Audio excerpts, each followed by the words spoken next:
Ciberseguridad 360. Jornadas STIC. Centro Criptológico Nacional. Con nosotros está Ofelia Tejerina. Ella es presidenta de la Asociación de Internautas, es especialista en Derecho de las Tecnologías en el mundo digital y ha pronunciado una ponencia que viene obviamente al caso del título que da sentido a estas 15ª jornadas STIC.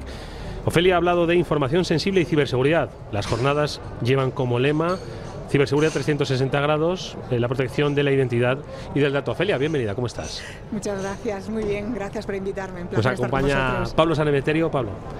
Buenas, encantado como siempre de tener a Ofelia aquí con nosotros, que es un referente. Un referente en todo este sector y además Lo es. Por Dios, me ponéis colorada. Nada, cuéntanos un poco de qué ha ido tu ponencia, que nos has estado contando que es importante la protección de datos. Bueno, a mí como abogada siempre me llaman para hablar de leyes y encima me ponen después de comer, pues os podéis imaginar, me lo ponen difícil, es mucha presión estar en este congresazo y encima mantener el público despierto, pues he hecho lo que he podido. Y lo que he hecho, en vez de hablar de normas, por supuesto, he dejado encima de la mesa cuál es el escenario legislativo que tenemos para proteger la información confidencial y he querido marcar la diferencia entre privacidad e información confidencial sin datos de carácter personal. Para las empresas y administraciones públicas es diferente, siguen normas diferentes. Entonces, una información, un documento puede tener datos de carácter personal y tener información que no puede salir fuera por propiedad industrial, por ejemplo. Puede estar todo junto, pero también hay veces que está separado. Pues hay empresas que dicen, como no tengo datos de carácter personal aquí, medidas de seguridad relativas. Primero te interesa por la ley y segundo te interesa porque es tu know-how. Si eso sale fuera, tu empresa se puede ir a la porra. Así que he puesto un poco la diferencia entre ambos aspectos. ¿Dónde deben entonces trabajar las empresas? Porque bueno, hemos hablado y en numerosas ocasiones sobre pues la ley de protección de datos, sobre cómo al final pues las empresas obligadas pues van siendo conscientes de que manejan un material muy sensible, muy valioso y muy valorado por los malos, ¿no? Pero entiendo que todavía hay mucho camino por recorrer. ¿Por dónde va ese camino? A ver. Pues mira, protección de datos, ¿por dónde empieza? Empieza en Estados Unidos con su privacy. Llega a Europa y en el 83 el Constitucional alemán nos dice lo que es datos de carácter personal y su protección, que es un ciudadano de cristal. Cuando tienen toda la información sobre nosotros, nos hacen tan transparentes como frágiles, entonces a eso hay que cuidarlo. España, 92, primera norma de protección de datos. Ahora estamos con el Reglamento Europeo de Protección de Datos, que se aprueba en 2016, en 2018 empieza a ser vinculante. ¿Hacia dónde vamos? El ePrivacy es un nuevo reglamento que va a completar este de protección de datos para ampliar. O sea, protección de datos es toda la información que tiene datos que identifican o hacen identificable a una persona. El ePrivacy, ¿qué quiere? Pues mira, todo lo que tienes en tu móvil afecta a tu intimidad, a tu privacidad. Por lo tanto, también tiene que estar protegido. Ordenadores, móviles, cualquier tipo de dispositivo que pueda almacenar información. Añadimos a esto la propuesta de regulación de la inteligencia artificial y este es un poco el camino que estamos siguiendo en cuanto a los derechos fundamentales. Si hablásemos de información confidencial, ley de secretos empresariales, directiva NIS, infraestructuras críticas, servicios esenciales, es un poco lo que nos da la pauta de cómo proteger la información en empresas y en administraciones públicas. Bueno, la verdad es que hay muchísimas normas ahí, todas alrededor de esta. Luego muchas veces nos quejábamos de que no teníamos normativa, la verdad es que estamos teniendo bastante normativa. ¿Cómo va, aparte ya cuando empezamos a tener la normativa, cómo va la parte de que las empresas se lo empiecen a tomar en serio y la empiecen a aplicar? Bueno, hay que apelar a cuál es su interés, hay que ponerse en el lugar de la empresa y decir por qué le interesa a la empresa cumplir la ley. Primero, porque se exponen a una sanción económica, por lo tanto, ahí ya les puedes atar un poquito y decir, mira, tienes que cumplir porque si no te van a sancionar. Y luego le hablas de los costes de cumplir y te dicen, bueno, igual me compensa que me sancionen. Y entonces ya tienes que apretar por otro lado. Sigues y le dices, es que si hay una brecha de seguridad y tu información sale fuera, puedes perder el negocio porque es información de propiedad industrial, propiedad intelectual, te quedas sin negocio, también por ahí puedes apretar. Puedes apretar por otro lado y es, si tú tienes una brecha de seguridad y esto sale a la luz, la crisis reputacional que vas a tener, y eso es un activo, es evaluable económicamente. Los seguros ya se encargan de evaluar esto. Cuando también puedes apretarle un poco la tuerca porque una crisis reputacional le va a hacer perder dinero. Al final la empresa que quiere dinero, no perder. Coste-beneficio, eficiencia. Y esto es lo que tienes que decirle como abogado a una persona que trabaja con información confidencial. Si tú le dices solamente tienes que proteger los derechos fundamentales de la gente, la protección de datos, te va a decir, perdona, y esto hay que ser realista, es que es así.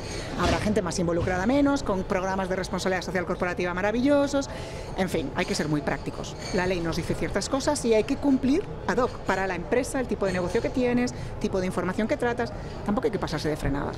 Oye, me ha gustado mucho ese escenario de e-privacy al que hace referencia. ¿Cómo se define, cómo se describe ese estado? ¿Cómo nos va a afectar o cómo va a afectar a empresas, ciudadanos e instituciones? Pues mira, una de las partes que tiene más complejas es la nueva regulación de las cookies, que por eso no se ha acabado de aprobar esta normativa, este nuevo reglamento europeo, que además es un reglamento, sería de aplicación directa, no hay ni que transponerlo al derecho interno. Entonces están peleándose por cómo tiene que ser la información sobre las cookies en la navegación, qué es lo que pueden almacenar sobre cómo nos comportamos. Al final se lleva a un espacio de observación comportamental y eso es muy complicado, porque si saben cómo somos, si además lo añadimos con elementos de inteligencia artificial que pueden reconocer en tu cara, con el reconocimiento facial, tus emociones, todo eso sumado es que es un conjunto de detalles de cómo eres tremendo. Y si saben cómo eres, van a crear la información que te interesa. Venga, marketing, empresa, ¿me van a vender cositas? Bueno, venga, vale. Ojo, ¿qué es un programa electoral? Un programa electoral es marketing electoral. O sea, que todo lo que he empezado diciendo saben sobre ti, se puede convertir en cambiar el destino de un país. Y eso implica incluso un vector de ataque que puede ser la desinformación. Si yo sé lo que te gusta, voy a crear la desinformación que quiero que te lleve al camino que a mí me interesa y además que te guste hacerlo. O sea, vas a ir contento donde yo te digo.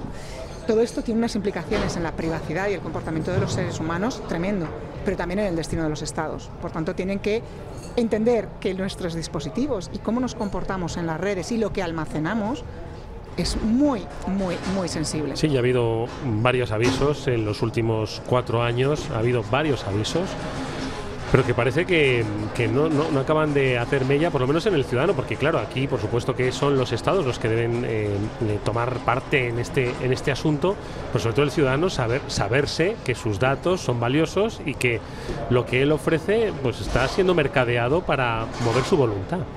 Una forma muy sencilla de transmitir estas informaciones, mira, saben todo de ti. Bueno, me da igual, pero me resulta útil la tecnología que tengo, es fácil moverme por aquí, tengo 200 aplicaciones que me molan mogollón. Bueno, vale, pero ¿eres consciente de lo que pueden hacer con lo que saben de ti? ¿Qué redes sociales tienes? Sabes que esas redes sociales viven en parte de la publicidad. Cuando sepan lo que eres, cómo funcionas, qué te gusta, qué no te gusta, te van a ofrecer publicidad, no de venderte productitos, de cambiar tu opinión. Hace un mes veíamos una noticia que decía que Twitter reconocía a nivel internacional, desde Jack Dorsey, que acaba de renunciar ahora a su cargo en la empresa, que decía que reconocía que ofrecía más información de derechas que de izquierdas. Políticamente.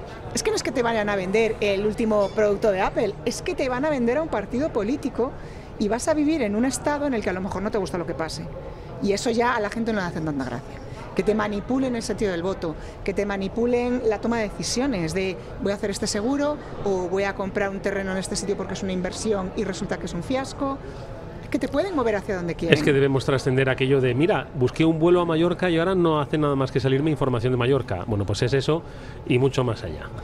Yo quería retrotraerme un poquito cuando hablabas de la nueva normativa que estaba preparando la Comisión Europea y se estaba centrado todo en el tema de cookies. ¿Qué hay de los identificadores únicos del teléfono que tan famosos también se han hecho? ¿Esos están dentro también de esa regulación? ¿Se está pensando en ellos? Todo aquello que pueda llevar a localizar a un usuario identificado tiene que ser materia de datos de carácter personal, para empezar. Luego podemos completarlo con el privacy. Pero todo aquello que nos hace identificables, puedo hablar de una matrícula, puedo hablar de una dirección IP. Yo tengo un listado de direcciones IP aquí en un papel y no es nada, porque obviamente no es nada. Pero depende. Si resulta que al lado tengo la caja donde están los nombres de los usuarios de esa IP o de sus identificadores, entonces, ojo, ahí de lo que se habla es del riesgo de reidentificación del dato. Si tú me pones solo números, no es nada. Si hay un riesgo alto de reidentificación, porque es fácil y rápido, entonces hay un problema y ahí entra la materia de protección de datos y la legislación. De hecho, la Agencia de Protección de Datos tiene un informe muy interesante sobre una fórmula que podemos aplicar, una fórmula matemática, para evaluar el riesgo de reidentificación. Se llama K-anonimidad, lo llaman así, ya tenemos hasta criterio. Y luego también se debate mucho entre el anonimato y el pseudonimato. Vale, soy pseudónimo, ¿por qué? Porque tengo la información disociada, pero la puedo asociar en caso de ser necesario.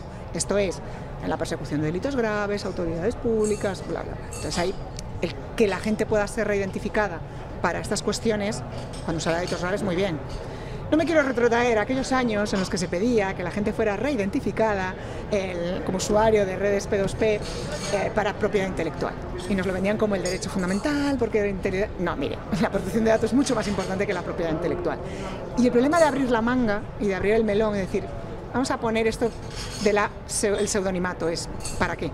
Delitos graves, protección de la infancia, protección de la juventud, bandas organizadas, perfecto. Pero ostras, cuando te cuelan de rondón hay cuestiones que son derechos socioeconómicos, entonces ya estamos hablando de otra cosa, ya es un cachondeo. Oye, una última cuestión que te queremos preguntar, Ofelia, ya como profesional de leyes, al final el e-lawyer, ¿no? Que ya está aquí. Bueno, tenemos aquí a su máxima exponente, ojo, ¿eh? No nos ríais. No tanto.